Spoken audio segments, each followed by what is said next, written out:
Dic mi Damoeta quium pecus, an milaboie? Non, verum igonos, nu permi tradidit igon. In felix o semper always pecus, ipse ne aram dum foet, ac neme sibi praeferat illa veretur, hic alienus always custos bis mulget in ora, et succus pecuri et lax subducitur agnis.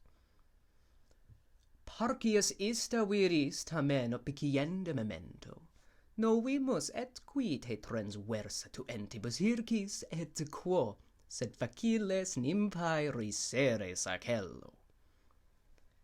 Tum credo cum me arbustum videre miconos, atque mala vitis incedere falce novellas. Aut hic ad veteres fagos cum Daphnidos arcum fregistet calamos, quae tu perverse Menalca, et cum vidisti puero donata dolebas, et sin an aliquad noquises, mortus esses. Quid domini faciant audent cum talia fures, non ego te vidi damonos pessime caprum exciper insidiis multum retrante licisca, et cum clamarem, quo nunc se proribut ille titere coge pecus. Tu post correcta latebas. An mihi cantando victus non rederit ille, quem mea carminibus memoriset fistula caprum, sinescis meos ille caper fuit, et mi Damon ipse fatebatur, sed redere posse negabat. Cantando tu illum, aut quam tibi fistula cera juncta fuit, non tu intrivis in docte solebas tridenti miserum stipula desperdere carmen? Vis ergint hernos quid posset uterque vixissim experiamur. Ego anc vitulam ne forte recuses, bis venit ad muctram, binos alet ubere fetus de bono. Tu dic me cum quo pignere certis. De grege non ausim quicquam de ponere tecum, est mi namque domi pater, est in justa nuerque, bisque die numerant ambo pecus, alteret haedos. Verid quid moito tutipse fatebere maius insanire libet, quoniam tibi pocula poenam, vagina, cae latum divo opus alcimedontus, lenta quibus torno facilis superadita vitis, diffusos hedera vestit, palente corumbus. In medio duo signa, conon et quis fuit alter, descripsit radio totum quigentibus orbem, tempora quae messor, quae curus aratur aberet. Nec dilis labrad movi, sed condita servo. Et nobis id alcimedon duo pocula fecit, et moli circumst ansas amplexus acanto, orpea quin mede opposuit silvasque sequentis. Nec dilis labrad movi, sed condita servo, siet vitulam spectas, nihil est quod pocula laudes. Num quam hodie fugies, veniam quocumque vocaris, audiet haec tantum velqui venit ecce Palaemon, efficiam postac nequemquam voce lacessas. Quina gesi quid abes in memora non irritula, nequemquam fugio, tantum vicine Palaemon, sensibus haec immis, res est non parvere bonas. And here comes Palaemon, and he says, Dicite quandoquid in molli concedimus herba, et nunc omnis ager, nunc omnis partuit arbus, nunc frondent silvae, nunc formosissimus anus, incipe Damoeta tu deinde sequere Menalca, alternistic-itas amant alterna camenae.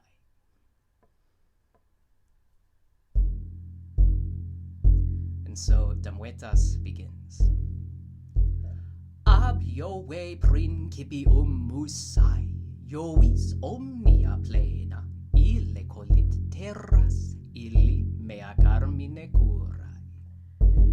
me poibus amat, poibo sua semper apud me munera sunt, lauret suave rubens jacintus. Malo me Galatea petit, la sciva boella, et fugitat salices, et secupit ante videri. At mihi sese ufert ut Romeus ignis amintas, notior ut iam sit canibus non delia nostris. Parte mei veneri sunt munera, namque notavi ipso locae reiae, quo congesere palumbres.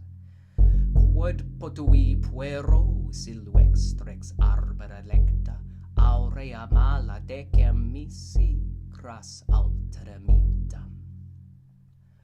O quotiens et quae nobis Galatea loquitast, part aliquam venti dium referatis ed auris.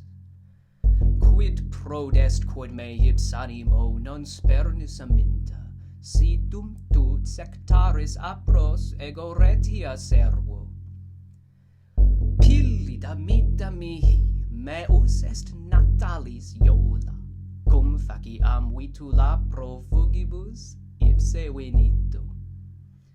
Pillida mantaleas nam me discerdere flevit, et longum formose valinquit iola.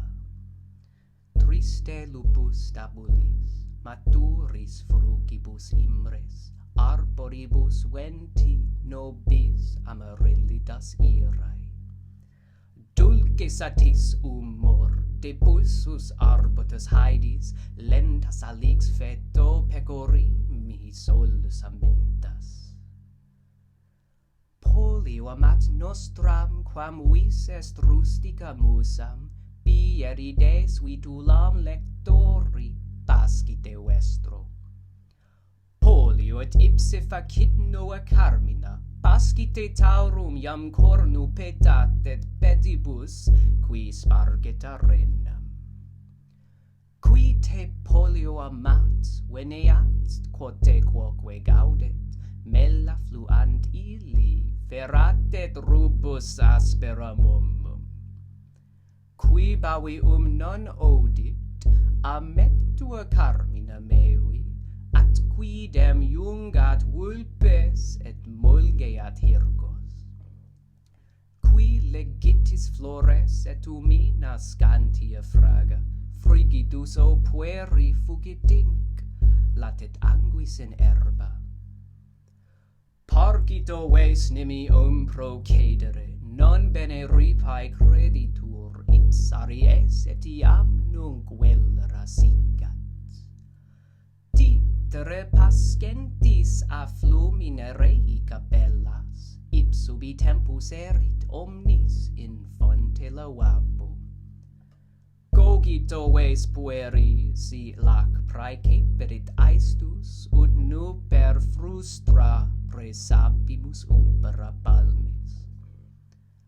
Heu, quam bingui macerest mi taurus in ervo, id amor exiti pecorisque magistro.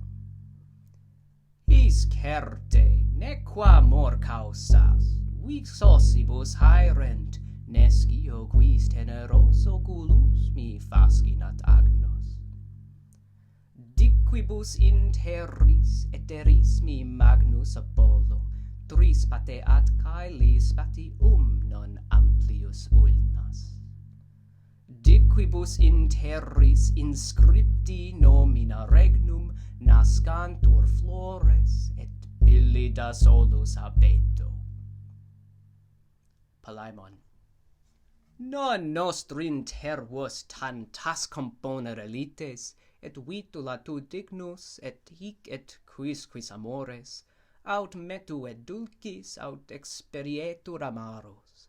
Claudite iam rivos pueri. Sat prata biberunt.